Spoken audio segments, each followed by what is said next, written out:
Hi viewers, welcome to filmi craft. நான் உங்கள் அருண். தரமான உலக திரைப்படங்களோட வரிசையில இந்த எபிசோட நம்ம பார்க்க போற படம் 2018 ஒரு அமெரிக்கன் சயின்ஸ் ஃபிக்ஷன் அட்வென்ச்சர் படமாக வெளியான ரெடி பிளேயர் 1. இப்போ அந்த படத்துடைய ஒன்லைனர் என்ன அப்படின்னு பாக்குறதுக்கு முன்னாடி இந்த ரிவ்யூ பார்த்துட்டு பிடிச்சிருந்தது அப்படின்னா லைக் பண்ணுங்க, உங்க ஃப்ரெண்ட்ஸுக்கு எல்லாம் ஷேர் பண்ணுங்க, மறக்காம நம்ம சேனலுக்கு சப்ஸ்கிரைப் பண்ணுங்க. சப்ஸ்கிரைப் பண்ணும்போது பக்கத்தில் இருக்க நோட்டிபிகேஷன் பெல் ஐக்கானையும் கிளிக் பண்ணுங்க. அப்பதான் நம்மளுடைய வீடியோஸ் எல்லாம் உங்களை ஆன் டைம் வந்து சேரும். இப்போ அந்த படத்துடைய ஒன்லைனர் என்ன அப்படின்னு நம்ம பார்த்தலாம். 2045 ஓயசிஸ் அப்படிங்கிற ஒரு வெர்ச்சுவல் ரியாலிட்டி வேர்ல்டு, அங்க மறைச்சு வைக்கப்பட்டிருக்க ஒரு ஈஸ்டர் எக்கு. அந்த எக்கை எடுக்கணும் அப்படின்னா நமக்கு தேவையான 3 சாவிகள். இந்த சாவிகளை தேர்ற மொத்த உலகமே இறுதியாக யாருடைய கையில இது கிடைச்சது? இதுதான் படத்துடைய ஒன்லைனர். படத்துடைய டீடைல் ரிவ்யூக்கு போகலாம். படத்துடைய கதைக்கிழமை 2045 நடக்கிறதாக நமக்கு காமிக்கப்படுது. படத்துல நம்ம ஹீரோவோட பேரு வேடு. அப்போ உலகமே இப்ப இருக்கிற இந்த உலகம் மாதிரியே இல்ல. 2045 ஒரு கம்ப்ளீட்டாக ஒரு மெக்கானிக்கல் லைஃப் மாதிரி இருக்காது. எல்லாமே வந்து ஒரு குப்பை கூலமாக, கிட்டத்தட்ட ஒரு காய்லாங்கடை எப்படி இருக்குமோ அந்த மாதிரி தான் எல்லாருடைய வீடுகளும் இருக்கு. அந்த மாதிரி தான் படத்துல நமக்கு காமிக்கப்படுது. படத்துல அங்க இருக்கிற ரியல் லைஃப்ல வாழ்ற மக்கள் யாருகிட்டையும் பெருசா பேசிக்கிறதே கிடையாது. இவங்களுக்கு முதல்ல ரியல் லைஃப்ல வாழ்றதே பிடிக்கல. ஏன்னா ரியல் லைஃப்ல எக்கச்சக்கமான பிரச்சனைகள்லாம் வருது. அட போங்க சார், எல்லாத்தையும் ஃபேஸ் பண்ணணும் அப்படிங்கிற மாதிரி இவங்க எல்லாரும் லைஃப்ல பிரச்சனை வந்ததுன்னா அதை ஃபேஸ் பண்றதுக்கு பதிலாக அதுல இருந்து எஸ்கேப் ஆகி போகணும் அப்படின்னு தான் நினைக்கிறாங்க.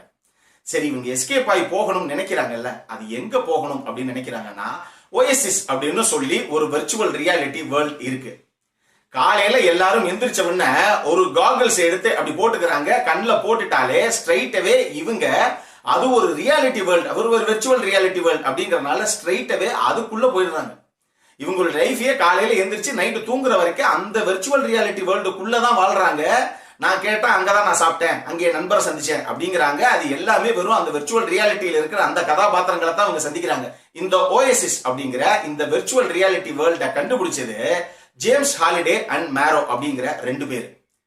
இதுல ஹீரோ சொல்ல ஆரம்பிக்கிறாரு, நான் 2027 பிறந்தேன். எங்களுக்கு இந்த மாதிரி லைஃப் இங்க வாழவே பிடிக்கல, நாங்க அந்த மாதிரி உலகத்தெல்லாம் வாழணும்னு ஆசைப்பட்டோம். ஆனா நம்ம ஜேம்ஸ் ஹாலிடே அப்படிங்கிறவரு எங்களுக்கு அட்வான்ஸாக திங்க் பண்ணாரு. அதாவது இந்த மாதிரி உலகத்துல இல்லாம நம்ம வேற உலகத்துக்கு மக்களை எடுத்துட்டு போகலாம், அவங்களுக்கு சந்தோஷத்தை உண்டாக்கலாம் அப்படிங்கிறதுக்காகத்தான் அந்த ஓயசிஸ்ங்கிற அந்த வெர்ச்சுவல் ரியாலிட்டி வேர்ல்ட கிரியேட் பண்ணாரு. ஆனா அவர் 2040 இறந்துட்டார். அவர் இறந்ததுக்கு அப்புறம் தான் எங்களுக்கு ஒரு விஷயம் தெரியும். அவர் ஒரு ப்ரீ ரெக்கார்டட் மெசேஜ் ஒன்று பண்ணி வச்சிருந்தாரு. அந்த மெசேஜ்ல அவர் சொல்ற விஷயம் என்ன அப்படின்னா, ஒரு ஈஸ்டர் எக் ஒன்னு நான் கிரியேட் பண்ணி வச்சிருக்கேன். அது ஒரு செக்யூர்டான கேட்டுக்குள்ள இருக்கு. இப்ப அந்த கேட்ஸை நீங்க ஓபன் பண்ணணும் அப்படின்னா உங்களுக்கு 3 சாவிகள் தேவை. அந்த 3 சாவிகளையும் இந்த ஓயசிஸ் அப்படிங்கிற இந்த வெர்ச்சுவல் ரியாலிட்டி வேர்ல்டுக்குள்ளேயே தான் நான் ஒளிச்சு வச்சிருக்கேன். யாரு இந்த 3 சாவிகளையும் தேடி அந்த கேட்டை ஓபன் பண்ணி அந்த ஈஸ்டர் எக்கை எடுக்கிறீங்களோ அவங்க தான் அடுத்து இந்த ஓயசிஸ்ங்கிற இந்த வெர்ச்சுவல் ரியாலிட்டி உலகத்துடைய மொத்த ஆளுமையும் அவங்களுக்கு கிடைக்கும். அவங்க தான் இனிமே ஓனராக இருப்பாங்க அந்த உலகத்துக்கே அப்படின்னு சொல்லிட்டு தான் அவர் இறந்து போகிறார். இப்போ எப்படியாவது அந்த 3 கீயை தேடணும் அப்படின்னு சொல்லி முயற்சி செஞ்சும் அவர் 2040 இறந்தார் இல்லையா, இப்ப 45 கதை நடக்குது. இந்த 5 வருஷ காலமாக எவ்வளவோ பேர் தேடியும் ஒருத்தரால கூட ஒரு கீயை கூட கண்டுபிடிக்க முடியல. எப்படியாவது இந்த 3 கீஸை கண்டுபிடிச்சு அந்த ஈஸ்டர் எக்கை எடுத்து இந்த உலகத்தின் அந்த ஓனர்ஷிப்பை நாங்க வாங்கணும் அப்படிங்கறதா எங்க எல்லாருடைய ஆசை. நாங்க அதைத்தான் தேடிக்கிட்டு இருக்கோம் அப்படின்னு ஹீரோ சொல்றாரு. இறுதியாக இந்த ஈஸ்டர் எக் யாருக்கு தான் கிடைச்சது? இதுதான் படத்துடைய மொத்த கதையை. இந்த படத்தை பொறுத்தளவுக்கு எனக்கு ரொம்ப ரொம்ப பிடிச்ச விஷயங்கள் என்ன அப்படின்னா, முதல்ல இந்த படத்துடைய விஎஃப்எக்ஸும் சரி, ஆர்ட் டிபார்ட்மெண்ட்டும் சரி, இவங்க 2 பேருடைய ஒர்க்கு.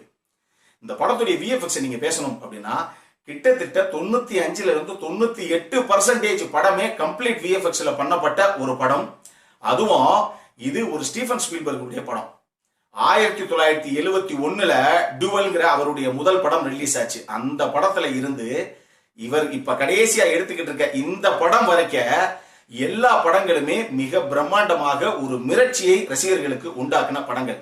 அதுல இந்த படமும் ஒரு விதிவிலக்கு இல்ல. இந்த படமும் அந்த அளவுக்கு ஒரு மிரட்சியை உண்டாக்கக்கூடிய அளவுல தான் இந்த படத்தை அப்படி ஒரு ஆக்ஷன் அட்வென்ச்சர் படமாகத்தான் அவர் எடுத்திருப்பார்.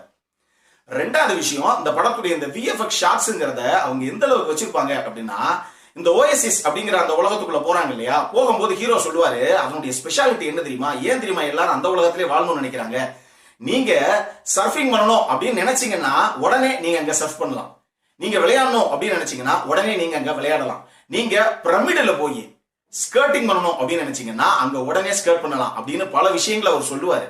இவரு வாய்ஸ் ஓவர்ல சொல்ற அந்த ஒரு சீன்ஸையும் பிராக்ஷன் ஆஃப் செகண்ட்ல அங்க கண் முன்னாடி காட்சிகளாக நம்ம கொண்டு வந்து நிறுத்துவாரு ஸ்பீல்பர்க். அந்த அளவுக்கு சூப்பராக இருக்கும். ஓவராலாக இந்த படத்துடைய மிகப்பெரிய முதுகெலும்பே இந்த படத்துடைய விஎஃப்எக்ஸும் இந்த படத்துடைய ஆர்ட் டிபார்ட்மெண்ட் ஒர்க். இந்த படத்துல இந்த 2045ல கிட்டத்தட்ட நான் சொன்ன மாதிரி ஒரு கைலாங்கிற மாதிரி இருக்க ஒரு என்விரான்மெண்ட்டுக்குள்ள இவங்க வாழ்றதாக காமிக்கப்படுது இல்லையா, இந்த மொத்தமே செட்டு தான். இதையும் விஎஃப்எக்ஸ் நிறைய அவங்க பண்ணியிருக்காங்க. ஆனா க்ளோஸ் அப் ஷாட்ஸ் வச்ச விஷயங்கள் எல்லாமே செட்டுக்குள்ள பக்காவாக பண்ணியிருக்காங்க. ஸ்டுடியோல கம்ப்ளீட்டாக செட்டு போட்டு தான் எடுத்திருக்காங்க. ஆனா அதை செட்டுன்னு கண்டுபிடிக்க முடியாதபடி படம் பார்க்கும்போது அந்த அளவுக்கு உண்மையாக இப்படிதான் இருக்கும் உலகம் அப்படின்னு நம்ம நம்புற அளவுக்கு அவ்வளவு அற்புதமாக அதை ஜஸ்டிஃபை பண்ணியிருக்காங்க. அந்த விஷயத்துல ஆர்ட் டிபார்ட்மெண்ட் ஒர்க்கையும் நீங்க பாராட்டியே ஆகணும். இந்த படத்துடைய விஎஃப்எக்ஸ் பத்தி பேசும்போது கண்டிப்பாக ஒரு விஷயம் சொல்லியே ஆகணும். இந்த படம் 2018ல எடுக்கப்பட்ட படங்கள்ல விஎஃப்எக்ஸுக்காக ஆஸ்காருக்கு போச்சு. ஆஸ்காருக்கு இந்த படத்தோட போட்டி போட்ட இன்னொரு படம் அவெஞ்சர்ஸ் இன்ஃபினிட்டி வார்.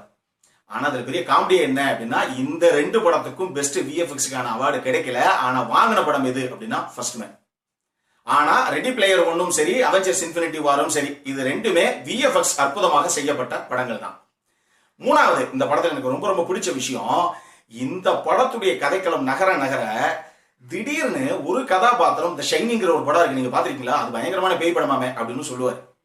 அத ஹாரர் படமாமே அப்படின்னு அவர் சொல்ற அந்த டைம்லயே டக்குன்னு இங்க ஒரு ஃபேண்டசி அட்வென்ச்சர் படமாக போயிட்டு இருக்க இந்த கதையில இருந்து ஒரே ஃப்ரேம்ல அடுத்து அந்த ஷைனிங் படம் பார்த்தவங்க எல்லாத்துக்குமே தெரியும். 1980ல வெளியான அந்த படத்துல ஜாக் நிக்கல்சன் ஒரு பெரிய ஸ்டார் ஹோட்டல் மாதிரி இருக்கும், அந்த ஹோட்டல்ல போய் தங்கி கதை எழுதுறதுக்காக நான் போறேன்னு போவாரு. அது ஸ்டான்லி கூப்ரிக்கோடைய படம். அங்க ஹீரோ போனதுக்கு அப்புறம் அவர் சந்திக்கிற அமானுஷ்ய விஷயங்கள் என்ன அப்படிங்கறத அந்த படத்துடைய கதைக்களமாக இருக்கும். ஆனா இந்த படத்துல ஹீரோ எந்த இடத்துல உட்கார்ந்து டைப் பண்ணாரோ அவருடைய டைப் ரைட்டரு, அந்த கதையில 2 பொண்ணுங்க ஒரு பேய் மாதிரி வந்து நிக்குங்க. அந்த 2 பொண்ணுங்க அதே மாதிரி 237வது ரூம் அப்படின்னு சொல்லி அந்த ரூம் ஓபன் பண்ணி பார்த்தா ஒரு வயசான ஒரு லேடி குளிச்சுக்கிட்டு இருக்க மாதிரி ஒரு கதாபாத்திரம் அந்த படத்துல வரும். அந்த விஷயம் எல்லாத்தையும் அப்படியே கண்ணு முன்னாடி கொண்டு வந்து நிறுத்திருந்தாங்க. இந்த படத்துடைய மூடு, நான் வேற ஒரு மூட்ல இந்த படத்தை பார்த்துட்டு இருந்தேன். ஆனா திடீர்னு இந்த ஷைனிங் படத்துடைய அந்த ஷாட்ஸ், அங்க நடந்த சம்பவங்களை கொண்டு போய் இந்த படத்தை ரிலேட் பண்ணாங்க பாருங்க, அற்புதமாக இருந்தது. இதெல்லாம் ஸ்டீஃபன் ஸ்பீல்பர்க் தவிர வேற யாரும் திங்க் பண்ண கூட முடியாது. படத்துல 4வது எனக்கு ரொம்ப ரொம்ப பிடிச்ச விஷயம், அந்த படத்துடைய சினிமோட்டோகிராஃபியும் சரி, இந்த படத்துடைய மியூசிக்கும் சரி, இதுவும் நிச்சயமாக இந்த படத்திற்கு மிகப்பெரிய பலம் அப்படின்னு நீங்க சொல்லணும். அது நான் சொல்றதை விட நீங்க படம் பாருங்க, பார்க்கும்போது உங்களுக்கு தெரியும். இந்த படத்துல இந்த மாதிரி இந்த கீஸுக்கு தேடி நடக்கிற சில சண்டைகள், சில பஞ்சாயத்துகள் எல்லாம் இருக்குது. அதெல்லாம் தேடி தேடி உங்க ஒரு இடத்துலயும் போகும்போது அந்த பிரமிப்பை ஆடியன்ஸுக்கு கடத்துறதுக்காக மியூசிக் டைரக்டர் அற்புதமான ஒரு ரீ-ரெக்கார்டிங் கொடுத்திருப்பாரு.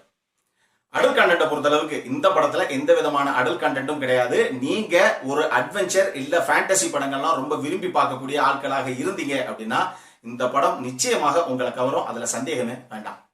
இந்த படம் அமேசான் பிரைம்ல சப்டைட்டிலோட அவைலபிளாக இருக்கு. பார்க்கிறவங்க பார்த்து ரசியுங்கள். இந்த படத்திற்கு ஃபில்மி கிராஃப்ட் கொடுக்கக்கூடிய ரேட்டிங் 7.75 அவுட் ஆஃப் 10. இப்போ நம்மளுடைய அடுத்த செக்மெண்டான இன்ட்ரெஸ்டிங் ஃபேக்ட்ஸ் அபௌட் தி மூவிக்கு போகலாம்.